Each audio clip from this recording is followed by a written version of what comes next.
Hi friends, welcome to relax recipes. இன்றைக்கி நம்ம ஒரு ஹெல்த்தியான பிரேக்ஃபாஸ்ட் ரெசிபி தான் பார்க்க போகிறோம். இது ஈவினிங் ஸ்நாக்ஸுக்கும் செய்யலாம், ரொம்பவே அருமையாக இருக்கும். ஒரு கப் அரிசி இருந்தாலே போதும், நம்ம சட்டுன்னு ரெடி பண்ணிடலாம். ஒரு கப் அரிசி எடுத்து மிக்சியில் ரவை மாதிரி உடச்சி எடுத்துருக்கேன். நீங்கள் கடையில் கிடைக்கிற ரெடிமேட் அரிசி ரவா கூட யூஸ் பண்ணிக்கலாம்.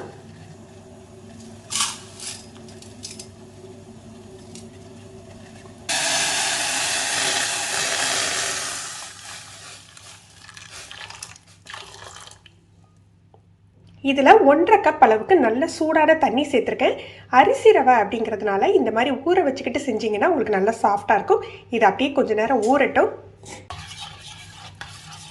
லைட்டாக இந்த மாதிரி மிக்ஸ் பண்ணி வச்சுட்டு மூடி வச்சிடலாம்.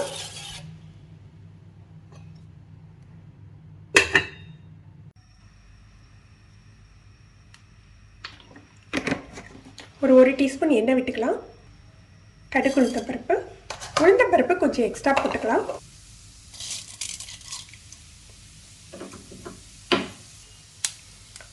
ஒரு டீஸ்பூன் கடலைப்பருப்பு, காஞ்ச மிளகாய் கிள்ளி சேர்த்துக்கலாம். உங்களுக்கு காரத்துக்கு தகுந்தாப்புல சேர்த்துக்கோங்க.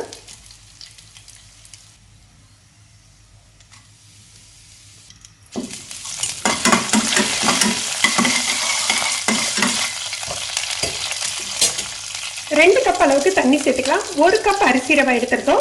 நம்ம ஆல்ரெடி வெந்நீரில் ஊற வச்சுருந்ததுனால 2 கப் போதும். நீங்கள் ஊற வைக்காமல் டேரெக்டாக சேர்த்துக்கிறீங்கன்னா 3 கப் அளவுக்கு தண்ணி சேர்த்துக்கோங்க. உப்பு ஒரு 1/2 டீஸ்பூன் உப்பு சேர்த்துக்கிறேன். தண்ணி சூடானாக்கில் நம்ம ஊற வச்சுருந்தோம் இல்லையா அரிசி ரவை, அதை சேர்த்துக்கலாம். ஃப்ளேமை கம்மி பண்ணி வச்சுட்டு நம்ம சேர்த்துக்கணும்.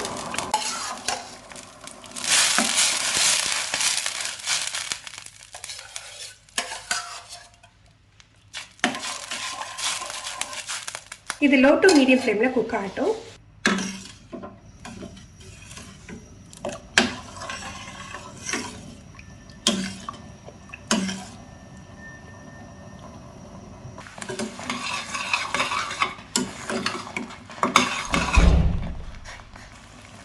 இந்த அளவு கட்டியானாக்கில் ஒரு 2 டேபிள் ஸ்பூன் அளவுக்கு தேங்காய் துருவல் சேர்த்துக்கலாம். 2லேருந்து 3 டேபிள் ஸ்பூன் சேர்த்துக்கோங்க.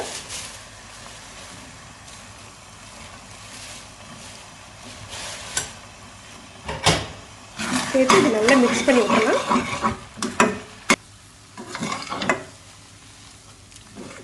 இந்த அளவு கட்டியான போதும் இதை எடுத்து ஆற வச்சிடலாம். ஆறுனா இன்னுமே உங்களுக்கு கட்டியாயிடும்.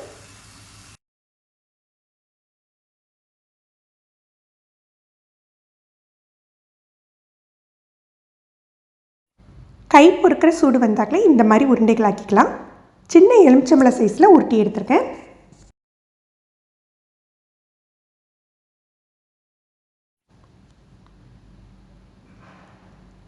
இதை இட்லி தட்டில் வச்சு ஆவியில் வேக வச்சுக்க போகிறோம். ரொம்ப நேரம் வேக வேண்டியதில்லை. ஆல்ரெடி நம்ம கொதிக்கிற வெந்நீரில் போட்டு கிளறி எடுத்தது தான்.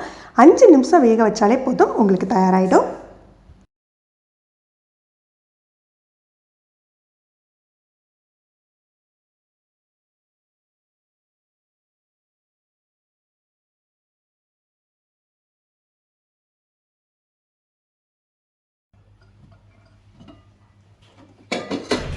அஞ்சே நிமிஷத்தில் உருண்டையெல்லாம் ரெடி ஆகிடும். சூடாக இருக்கையில் லைட்டாக ஒட்டுற மாதிரி இருக்கும். நீங்கள் எடுத்து வச்சிங்கன்னா உடனே செட் ஆகிடும். இதுக்கு சைடிஷ்னு பார்த்தீங்கன்னா கார சட்னி வச்சு சாப்பிட்டா டேஸ்ட் பிரமாதமாக இருக்கும். நீங்களும் ட்ரை பண்ணி பாருங்கள் ஃப்ரெண்ட்ஸ். இந்த பிரேக்ஃபாஸ்ட்டுக்கு பார்த்தீங்கன்னா உங்களுக்கு நிறைய இன்க்ரீடியன்ஸ்லாம் தேவைப்படாது. அரிசி இருந்தாலே போதும், நம்ம ரெடி பண்ணிடலாம். நீங்கள் இந்த ரெசிபி ட்ரை பண்ணி பாருங்கள், எப்படி இருந்ததுன்னு கமெண்ட் பண்ணுங்கள். இந்த வீடியோ உங்களுக்கு பிடிச்சிருந்ததுன்னா லைக் பண்ணி ஷேர் பண்ணுங்கள். நீங்கள் நம்ம சேனலுக்கு புதுசு, இன்றைக்கி தான் ரிலாக்ஸ் ரெசிபீஸ் ஃபஸ்ட் டைம் பார்க்குறீங்கன்னா சப்ஸ்கிரைப் பண்ணி கீழே உள்ள பெல் பட்டனில் ஆல் செலக்ட் பண்ணி வச்சுக்கிட்டிங்கன்னா நம்ம சேனலில் வீடியோக்கள் போட்ட உடனே உங்களுக்கு நோட்டிஃபிகேஷன் கிடைக்கும். தேங்க்யூ.